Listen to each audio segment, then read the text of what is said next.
रहीम अस्सलाम वालेकुम नादरीन, आप यूट्यूब चैनल देख रहे हैं। मैं इमरान खान हूँ। इससे पहले कि वीलॉग के अंदर हम शुरू करें, फ्लड से शुरू करना पड़ेगा।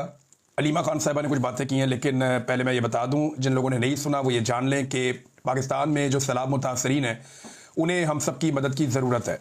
और मैं क्योंकि पाकिस्तान में मौजूद नहीं हूँ तो हमने यहाँ से काम करने की जो है वो उठानी है, और कुछ NGOs के साथ मिलकर, जो लोग यहाँ बहुत अच्छा काम करते हैं उनके साथ मिलकर हम यहाँ से एक फंड रेजिंग करने जा रहे हैं। और पाकिस्तान में जो हमारी टीमें मौजूद हैं, बहुत बड़ी तादाद में लोग हैं, बड़े बेहतरीन लोग हैं, काबिल भरोसा लोग हैं, बहुत सारी तंजीमें, उनके साथ मिलकर हम सैलाब मुतासरीन की मदद करेंगे। ये हम सब ने मिलकर करना है, हम सब की ये जिम्मेदारी है, हम सब ने अपना अपना हिस्सा डालना है। इसके लिए जो है सबसे पहले हम इकट्ठे हो रहे हैं मैनचेस्टर में, जो माए नवाब रेस्टोरेंट है पुराना वाला, वहाँ पे उसके अपर फ्लोर के ऊपर एक हॉल है। वहाँ पे हमारा पहला प्रोग्राम है जुम्मे वाले दिन शाम 7 बजे से लेकर 9 बजे तक। हम सब इकट्ठे होंगे, हम सब फंड इकट्ठा करेंगे और वो फंड हम पाकिस्तान में भेजेंगे, और पाकिस्तान में जो सैलाब मुतासरीन हैं उनके लिए वो इस्तेमाल होगा। पहला प्रोग्राम हमारा जो है वो यहाँ पे मैनचेस्टर में है। दूसरा प्रोग्राम हमारा ब्रेडफोर्ड में होगा इतवार वाले दिन। उसके लिए जगह का तयन किया जा रहा है, जैसी जगह फाइनल होती है वो भी हम आपको बता देंगे। सोशल मीडिया पे, अपने ट्विटर पे मैंने इसको डाल दिया है, बहुत सारे लोग और भी इसको अभी पब्लिक कर देंगे। तो आप तमाम लोगों से गुजारिश है कि पाकिस्तानियों की मदद के लिए जो लोग यहाँ पे मैनचेस्टर में या इसके आसपास मौजूद हैं वो वहाँ पे आएँ माए नवाब होटल में, और सैलाब मुतासरीन की मदद के लिए अपना रोल प्ले करें। अब सूरत हाल क्या है, इस वक्त दरियाए चनाब में 5 लाख क्यूसेक का एक रेला भारत से दाखिल हुआ है जो हेड मराला से गुजर रहा है। और एक और चीज़ जो बड़ी अफसोसनाक पता चली आज ही, हमारी टीम के कुछ लोग पहुंचे और ये डिजिटल मीडिया से खबर आई है। पाकिस्तान का रवायती मीडिया तो आपको पता है सैलाब को कवर ही नहीं कर रहा। तो सियालकोट में बजवात का इलाका है, ये दरियाए तवी के ऊपर जो एक पुल है वो टूट गया है, और वो पुल टूटने के बाद इंडियन बॉर्डर के साथ मौजूद पाकिस्तान के 84 गांव, उनका पाकिस्तान से पिछले 15 दिन से राब्ता मुनक़ता हो चुका है। वहां पे जो लोग खड़े थे उन्होंने ये दावा किया, इसके बारे में वीडियो भी बनाई। उस्मान चौधरी साहब वहां पे मौजूद थे, उन्होंने लोगों से बातचीत की है।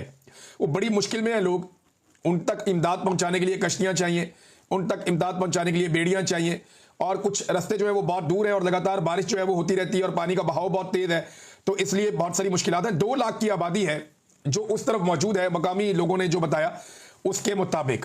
तो ये एक अफसोसनाक सूरत हाल है। मैं आपको चनाब और तवी का बता रहा था। दरिया झेलम में अभी फ्लो पाकिस्तान में पानी का बढ़ेगा, क्योंकि भारत की जानिब बहुत शदीद बारिशें जम्मू के इलाके में और अपर एरियाज में हो रही हैं। जबकि मैंने चेक किया हिमाचल के इलाके में और जो भारतीय पंजाब है वहाँ पे भी बारिश आज के दिन भी जारी रहेगी, कल भी बारिश का इम्कान है। तो इस तरह लगातार बारिशें होने की वजह से दरिया रावी में और दरिया सतलुज में पानी का बहाव जारी रहेगा। दरिया रावी जो है वो कुछ हद तक वहाँ मामला थमे हैं, यानी सैलाब मौजूद है, पानी बहुत फ्लो के साथ जा रहा है, लेकिन अभी फिलहाल वो पानी एक जगह पे सस्टेन किया है। जो उसके बढ़ने की एकदम शरह थी वो कुछ देर ऐसा लगता है कि अब रुकी है। जब तक पीछे से बारिश नहीं होती है, मजीद पानी नहीं छोड़ा जाता, तब तक हम ये कह सकते हैं। लेकिन दरिया सतलुज में 3 लाख क्यूसेक का एक रेला अभी इस वक्त चल रहा है, और वहां पर बारिशें लगातार हो रही हैं, और बहुत बड़े पैमाने पर मजीद पानी दरिया सतलुज में दाखिल होगा। दरिया चनाब ने कितनी तबाही मचाई है, इसके लिए मुझे एक वीडियो भेजी कुछ दोस्तों ने, वो वीडियो देखी मैंने, और उसके बाद कुछ और वीडियोस मैंने सोशल मीडिया पे भी देखी। फिर जो डिफरेंट नुमाइंदे हैं मीडिया के, उनसे मैंने बात की तो उन्होंने बताया कि जी ज़मीनें ना सिर्फ खड़ी फसलें तबाह हो गई हैं बल्कि ज़मीनें भी तबाह हो गई हैं। वो कैसे? जिस जगह पे चावल की फसलें मौजूद थी, और याद रखिएगा चावल की फसल बड़ी जरखेज ज़मीन पर होती है, गंदम आप बहुत सारी और जगहों पर भी ले लेते हैं, लेकिन चावल की फसल के लिए मखसूस ज़मीन होती है जहाँ पर अच्छा चावल पैदा होता है। तो जहाँ चावल की खड़ी फसलें थी वो सारी की सारी पानी में डूब गई, और 10-10 फुट 15-15 फुट पानी आया, बाद जगहों पे इससे भी ज्यादा पानी आया। तो जब ये फसलें डूब गई तो उसके बाद पानी उतरने के कुछ एरिया से पानी उतरा है, वो दरिया के अंदर गया। जहां पानी उतरा कुछ इलाकों में, वहां की फुटेज में देख रहा था कि वहां पे जमीन पे 2 फुट से लेकर 5 फुट तक रेत इकट्ठी हो गई है। कई जगहों पे जहां फसल होती थी वो फसल नजर ही नहीं आ रही, वहां ऐसा लगता है रेत का टीला है, कई मुरब्बे तक, बहुत लंबे लंबे सैकड़ों एकड़ तक जो है वो रेत का ऐसा लगता है टीला, सिर्फ रेत थी यहां पे। और इतनी रेत जमा हो गई है कई इलाकों में, जिस रेत को उठाने में या निकालने में वो मुमकिन ही नहीं है। जरखेज जमीन लोगों की नीचे चली गई है। ना सिर्फ फसलें तबाह हो गई, वहां पे जितने ट्यूबवेल लगाए गए थे वो सारे तबाह हो गए, जितना पानी का बंदोबस्त किया था वो सारे तबाह हो गए, जितने खाले थे वो तबाह हो गए, जो इन्होंने छोटे मोटे स्ट्रक्चर अपनी अद्वियात और खादें और बाकी चीजें रखने के लिए बनाए होते हैं वो भी तबाह हो गए, और जहां ये अपनी फसल या जानवरों का चारा वो स्टोर करते हैं वो भी बहकर चले गए। अब गायों भैंसों के लिए तूरी भी मौजूद नहीं है। ये हालात पैदा हो चुके हैं। सर्दियों में बड़ी दिक्कत आने वाली है, जानवरों को चारा कैसे खिलाएंगे? ये बहुत बड़ी आजमाइश है जो पाकिस्तानी इस वक्त जिससे गुजर रहे हैं, खासतौर पे पाकिस्तान के किसान। और जमीनों की तबाही हो गई है, अब आगे गंदम कैसे लगाएंगे? जो आदादोशुमार है वो क्या बता रहे हैं, जरा ये आप देखें। जो आदादोशुमार है वो ये बता रहे हैं कि हमारी फसलें कितनी तबाह हुई। 60% हमारा चावल तबाह हो गया, 30% हमारा गन्ना तबाह हो गया पाकिस्तान पूरे का, और जो कपास की पैदावार है उसमें 35% कमी मुतवक्के है। और ये सैलाबी रेलों से जो हज़ारों एकड़ खड़ी फसलें तबाह हुई हैं, एक बहुत बड़ा ज़रूरी बहरान आ रहा है, और इसका नुकसान जो है वो पाकिस्तान को होगा, पाकिस्तान की मईशत को होगा। चावल जिसे हम एक्सपोर्ट करते हैं, अब कैसे करेंगे? हमारे पास तो अपनी ज़रूरत का नहीं है, अब बाकी चीज़ें जो हम एक्सपोर्ट करते हैं अपनी ज़रूरत की नहीं है। और चीनी की कीमत हमें लगता था कि एक नई जब आ जाएगी फसल गन्ने की, और नवंबर दिसंबर में जब मिलें खुलेंगी तो शायद चीनी की कीमत नीचे जाए, लेकिन अब वो भी नहीं जाएगी। आपका गन्ना जो है उसकी एक बड़ी मिकदार तबाह हो गई है, और अभी पूरे आदादोशुमार भी आपके पास नहीं है। तो ये तबाही, और किसान किस तरह गंदम लगाएगा, पहले ही किसान को बहुत बुरी तरह बर्बाद किया, ये वो बड़े सवाल आते हैं जिनके जवाब हमारे पास अभी नहीं है। और बदकिस्मती से पाकिस्तान में जो जाली हुकूमत बिठाई गई है उनके पास भी इनमें से किसी बात का जवाब नहीं है। मिसाल के तौर पे ये गंदम का और आटे का एक नया स्कैंडल आ गया, ये मैं आपके सामने अभी रखता हूं। देखें, गंदम के बाद पंजाब में 2 रोज में आटे और मैदे की कीमत में भी 3000 रुपए का इजाफा हो गया है। ये जो 5000 वाला थैला था आटे का, बड़ा थैला, ये अब 8000 रुपए का हो गया, और मैदे का जो 6000 वाला थैला था वो 9000 रुपए का हो गया।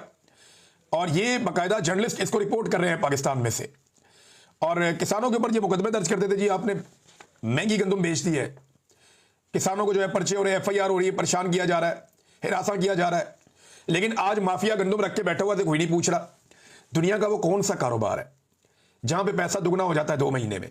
तो ये पाकिस्तान की जो टिकटॉकर हुकूमत है पंजाब की, उन्होंने एक कारोबार मुतारिफ करवाया कि किसान को परेशान करो, उसकी गंदम ओने पोने खरीदो, और 2 महीने के अंदर उस गंदम की कीमत डबल करके जो सरमायादार है उसको फायदा पहुंचा दो। ये काम किया मरियम नवाज ने। और अब रोटी महंगी होने जा रही है तो ये कह रहे जी हम सब्सिडी देंगे। इसी सब्सिडी को मरियम नवाज हराम करार देती थी। वो ये कहती थी कि ये सब्सिडी नहीं देनी, इसमें करप्शन होती है, इसमें बेईमानी होती है, इसमें फ्रॉड होता है। तो किसान को सब्सिडी देने से इनकार किया, किसान को सस्ती खाद नहीं दी, किसान को सस्ती अद्वियात नहीं दी, किसान को सस्ती बिजली नहीं दी, किसान को कोई सहूलत नहीं दी। और अब वो सब्सिडी देना चाह रहे हैं जनाब उनको जो सरमायादार हैं कि जनाब सब्सिडी ले लें और जरा रोटी सस्ती रखें, क्योंकि मरियम नवाज की जिद है कि उसने रोटी सस्ती बेचनी है। भाई किसान को आपने मार दिया, जो पाकिस्तान की आबादी का एक बड़ा हिस्सा है, वो बेचारे के अपने दाने डूब गए, जो उसने बचा के रखे हुए थे वो भी डूब गए, उसका अपना घर भी डूब गया। और अब जब बाजार में वो उसी सरमायादार से, यानी जिस किसान ने जिस सरमायादार को अपनी गंदम 2000 में बेची है, वो उससे 4000 में खरीद के लाएगा वापस। अंदाजा करें आप, सिर्फ अपने इस्तेमाल के लिए। ये इन्होंने डकैती मारी किसान के ऊपर और किसान का बेड़ा गर्क कर दिया इन्होंने। अब धड़ाधड़ ऑफर दे रहे हैं, जनाब हम आपको सब्सिडी दे देते हैं, तो किसानों पर मुकदमे दर्ज करते रहे हैं और सरमायाकारों को ये सहूलत कारियां कर रहे हैं। यही इनका तरीक़ेकार है, ऐसे ही ये मुल्क को चलाते और ऐसे ही चलाते रहे। और रेस्क्यू का इनका काम कैसा है? कोई रेस्क्यू वेस्क्यू नहीं कर रही है, ये सिर्फ और सिर्फ अवाम को चूना लगा रहे हैं। ये टिकटॉक्स बना रहे हैं, कभी बच्चों के बीच में जाके बैठ जाते हैं, कभी खवातीन के बीच में जाके बैठ जाती हैं, कभी जाली जो है स्टेज ड्रामे का एक पूरा वो स्टेज बना दिया जाता है। यानी मुतासरीन कहीं से लाए जा रहे हैं, इलाका कोई और है, बल्कि वो मुतासरीन भी नहीं है जिनको लाके बिठाया जाता है। तो गरीबों की गुर्बत का मजाक उड़ाने के लिए ये मेकअप ज़्यादा टिकटॉकर्स वहां पे पहुंचते हैं। इनके चेहरों की तमतमाहट देख के आपको गुस्सा नहीं आता, आपको परेशानी नहीं होती कि यार इनके अंदर दुख ही नहीं है गरीबों का?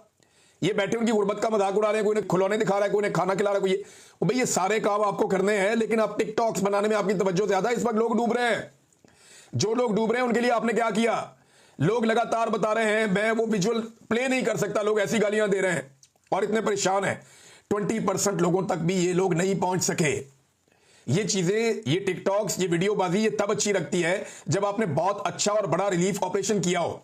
टके का आपने काम नहीं किया और वीडियो तो आपको बनानी है। अब ये एक ही चचा है, ये तीसरी दफा रेस्क्यू हो गया, तीसरी मरतबा इसकी वीडियो सामने आ गई। 2 एंगल से पहले इसकी वीडियो सामने आई थी। एक ही नून लीग की एमएनए है, उसने अपना ही वो चचा ऐसा लगता रखा हुआ है। ये पहले 2 दफा रेस्क्यू हुआ, इसकी वीडियो पहले आई, अब ये तीसरी मरतबा फिर रेस्क्यू हो गया एक और जगह से। ये एक और वीडियो सामने आ गई और हैरानकुन तौर पर इन्हें एक ही खातून नून लीगी जो एमएनए है वही बार बार इनको रेस्क्यू करती हैं। तो ये एमएनए कम से कम एक चीज सिखा रही है कि महदूद वसाइल होना आपके पास, फिर भी आप अच्छी टिकटॉक्स बना सकते हैं। अब सोशल मीडिया के ऊपर जनाब मीम्स बन रहे हैं, लोग इनका मजाक उड़ा रहे हैं, लोग इन पर गुस्सा कर रहे हैं कि आपको अपने ड्रामों की पड़ी हुई है, पाकिस्तान डूब रहा है, पाकिस्तानियों की हालत कहां पे पहुंच गई है। वो एक और मैंने वो देखी, एक सोशल मीडिया पे मैं देख रहा था, कि एक नौजवान है, वो अस्पताल में बेड के ऊपर उसको लटा के उसको देख रहे हैं लोग आके, उसकी मदद कर रहे हैं। थोड़ी देर बाद उन्हीं लोगों के साथ वो नौजवान पैदल चलता हुआ चौड़ा होकर बाहर जा रहा है। अंदाजा करें आप, ये नहीं अपना मरीज भी अपने साथ लेकर आते हैं अस्पताल में, लटाते हैं, लटा के उसके साथ जो है वो तस्वीरें बना के तो अपनी प्रमोशन कर लेते हैं। अपने विक्टिम भी साथ लेकर आते हैं। वो गांव के लोग एक वीडियो बना रहे हैं, दूर खड़े होकर एक बंदे को पहले पानी में भेजा जाता है, उसके हाथ में एक ट्यूब पकड़ाई हुई है, सामान पकड़ाया हुआ है, और फिर वो आदमी पानी से निकलता है तो उसको रेस्क्यू किया जाता है। वो गांव के लोग दूर से दिखा रहे हैं, देखो पहले इसको पानी में घुसा रहे, फिर इसको पानी में से निकाल रहे हैं। ये लाहौर के पास, साइफन के पास, वहां पे इमदाद के लिए उन्होंने कहा चारा देंगे हम आपको जानवरों का। वो लोग बेचारे जिनके इलाके फसलें सब डूबी हुई हैं, वो पहुंच गए, उनको चारा देने के लिए दिखावे की वीडियो बनाई, उनकी शक्लें जो हैं वो सारी दुनिया को दिखा दी, उसके बाद उन्हें चारा भी नहीं दिया। वो वहां खड़े होकर बेचारे गालियां दे रहे, बुरा भला कह रहे हैं कि यार खुदा का नाम है, हमारी बेइज्जती तो ना करो, तुम बुलाते हो मैं देते भी कुछ नहीं और हमारी बेइज्जती भी करते हो, सारी दुनिया को दिखाते भी हो। ये जिम्मेदार लोग हैं, ये पूरे पाकिस्तान को खिलाते हैं। ये मांगने वाले नहीं है जो आप इनकी तस्वीरें और वीडियो यूं बना रहे हैं, ये मांगने वाले नहीं है, आपके बहन भाई हैं। इनकी इज्जत करें आप। किसी की 80 एकड़ जमीन है, किसी की 100 एकड़ जमीन है, किसी की 500 एकड़ जमीन भी है। बेचारे जमीन पे आए, मेरे खातून ने फोन किया, उन्होंने कहा जी 80 एकड़ जमीन है और खाने के लिए कुछ नहीं है, ये सूरत हाल पैदा हो गई है और सारा कुछ डूब गया, रातों रात पानी आया, हम वहां से अपना सामान छोड़ के भागे अपने इलाके से। हुकूमत ने उन्हें खबरदार भी नहीं किया कि अपना सामान ही निकाल लो, हालांकि 1 महीना पहले से लोग खबरदार कर रहे थे, रिपोर्टें मौजूद हैं। तकरीबन 1.5 हफ्ता पहले तो वो जो ऑन अब्बास बप्पी साहब है, उन्होंने बताया था कि पानी बहुत बड़े रेले आने वाले, पानी की तैयारी करें आप, सेनेट में खड़े होकर बताया, फिर भी किसी ने तवज्जो नहीं दी। तो नाज़रीन, ये है पाकिस्तान के अंदर फ्लड की सूरत हाल और उसके लिए जो रिलीफ वर्क हो रहा है उसकी सूरत हाल। अब आ जाए आप एक और चीज़ पे। अलीमा खान, इमरान खान साहब की बहन है, उन्होंने बड़े इंकशाफात किए हैं और वो ये कह रही है कि एस्टेब्लिशमेंट ये साबित करने की कोशिश कर रही है कि इमरान खान को कुछ हो गया है, ताकि कल ये कहना आसान हो कि इमरान खान बीमार थे, खुद ही कुछ हो गया है। इमरान खान पर ये पहले भी गोलियां चला चुके हैं। 2 हफ्ते कबल अहम तरीन जराए का हमसे राब्ता हुआ और कहा गया कि इमरान खान की आइसोलेशन में हालत बहुत खराब हो गई है और खुद से बातें करने लग गए हैं। ये भी एजेंसियां ही खबरें दे रही थीं। अब ये बड़ी सीरियस बात है। अलीमा खानम देखें ना, उनकी सिचुएशन बड़ी अजीब है, एक बड़ी आजमाइश है उनके ऊपर। एक तरफ वो ये चाहती हैं कि उनके भाई बीमार ना हो, उन्हें डॉक्टर्स चेक करें और छोटा सा इशू भी है तो वो रिजॉल्व हो।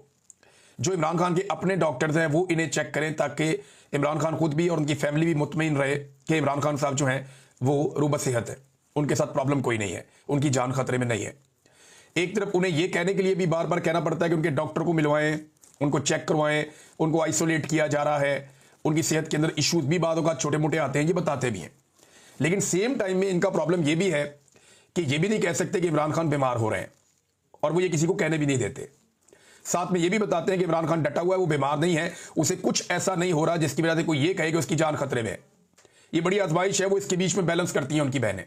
ये बहुत मुश्किल काम है कि एक तरफ उनके लिए डॉक्टर्स और जो मेडिकल की सहूलियात है वो फराम करवाना और दूसरी जानिब ये तासुर भी कायम रखना कि इमरान खान की जान को कोई खतरा नहीं है, वो मुकम्मल तौर पर सेहतमंद है, ताकि अगर कल को कोई उन्हें कुछ कर दे तो ये ना कह सके कि वो बीमार हो गए थे। और ये बात तो उनकी फैमिली ने भी की हुई है और बाकी लोगों ने भी की हुई है। अब वो ये कहती हैं पिछले दिनों जो एक डॉक्टर्स ने गवर्नमेंट की तरफ से एक पर्ची जारी की थी, एक रिपोर्ट जारी की थी, उसको भी उन्होंने कहा जी कि वो ज्यादती है, वो गलत किया गया इमरान खान साहब के साथ और ये गलत कर रहे हैं। फिर अलीमा खान ने कहा कि 2 हफ्ते कबल आम तरीन जराए से हमारा राब्ता हुआ था, उन्होंने कहा कि आइसोलेशन में इमरान खान साहब की हालत खराब हो गई, वो खुद से बातें कर रहे हैं, एजेंसियां ऐसी खबरें दे रही हैं। हम अदालत चले गए और कहा कि जाती मुआलजीन से इमरान खान साहब का इलाज करवाया जाए। उन्होंने कहा कि जब इमरान खान का साइफर वाला केस चल रहा था ना, तो जज बशीर बीमार था, उसने छुट्टी मांगी तो उसे कहा गया कि जब तक तुम इमरान खान को सजा नहीं देते तुम्हें छुट्टी नहीं मिलनी। इद्दत वाले जज की घर में शादी थी बच्चे की, तो उसे कहा गया कि जब तक तुम सजा नहीं सुनाते तुम्हारे बेटे की शादी भी नहीं होने दी जाएगी। मुझे इन जजेस पर भी तरस आता है, अलीमा खान कह रही हैं। फिर आसिम मुनीर साहब के बारे में उन्होंने कहा जी, और इमरान खान साहब के ऊपर होने वाले मजालिम का जिक्र करते हुए उन्होंने कहा कि आसिम मुनीर जुल्म के साथ काम नहीं चलना। अगर आप सोचें कि 5 साल एक्सटेंशन लेकर आप मजीद जुल्म करेंगे तो अब ऐसा काम नहीं चलना। लोगों का मूड देखे, वो जुल्म के खिलाफ खड़े होंगे। लेकिन जो बड़ी खबर है वो ये है कि अलीमा खानम कह रही है कि एस्टेब्लिशमेंट क्यों इस शक को साबित करने की कोशिश कर रही है कि इमरान खान बीमार हो गया है, क्योंकि उनको कल कहने में आसानी हो कि इमरान खान को कुछ हो गया है। इमरान खान को पहले ही गोलियां मार चुके हैं और 2 मरतबा उनको वैसे इमरान खान साहब को कत्ल करने की कोशिश की गई है। मगर एक बात तो बड़ी क्लियर है कि इमरान खान साहब बार बार ये कह चुके हैं कि मुझे जेल में कुछ हुआ या मेरी बीवी को जेल में कुछ हुआ, तो उन्होंने जिम्मेदारी इमरान खान साहब ने कोई चीफ जस्टिस पे या वजीर आजम पे किसी भी नहीं डाली। उन्होंने कहा जिम्मेदार होगा आसिम मुनीर। उन्होंने पाकिस्तान के आर्मी चीफ फील्ड मार्शल हाफिज सैयद आसिम मुनीर साहब को नॉमिनेट किया है कि अगर मुझे कभी कुछ भी हुआ तो जिम्मेदार ये होंगे। ये इमरान खान साहब का अपना कहना है। नाज़रीन, एक और खबर है मैं आपके साथ शेयर करता हूं। एक तो अच्छी खबरें बहुत कम ही आती हैं, लेकिन पाकिस्तान का एक नया रिकॉर्ड है। मोबाइल इंटरनेट दर्जाबंदी में पाकिस्तान, ये जो हमारा रीजन है, इसमें 98वां, पाकिस्तान का 98वां नंबर हो गया। 98th नंबर पाकिस्तान का है। भारत और श्रीलंका और बांग्लादेश भी पाकिस्तान से आ गए। पाकिस्तान में एक फौजी ऑफिसर को बनाया गया इस डिपार्टमेंट का हेड। और अब मोबाइल इंटरनेट की सूरत पाकिस्तान में यह है कि पाकिस्तान भारत से भी पीछे, श्रीलंका से भी पीछे, बांग्लादेश से भी पीछे। बेड़ा गर्क इंटरनेट है पाकिस्तान। दुनिया में आप घूमें, छोटे छोटे मुल्कों में आप जाएं, इतना तेज इंटरनेट चलता है, ऐसी अच्छी स्पीड है उनके पास इंटरनेट की, वो अपने लोगों को फैसिलिटेट करते हैं, कम पैसों में फैसिलिटेट करते हैं। लेकिन जब आप पाकिस्तान में आते हैं तो आपका इंटरनेट ही नहीं चलता, बार बार तात्तुल, बार बार बंद भी हो जाता है। बलूचिस्तान हो गया या कबायली इलाके हो गए, वहां पे तो ये वैसे ही उसको बंद रखते हैं। इंटीरियर सिंध के अंदर कहीं पे सिग्नल आते हैं, कहीं पे नहीं आते। कई ऐसे इलाके हैं जहां पे लोग बात करने के लिए दूसरी जगह पे जाते हैं कि वहां पे सिग्नल आ रहे होंगे। तो पाकिस्तान में इस किस्म की फैसिलिटी दी जा रही है और उसके पैसे पाकिस्तान से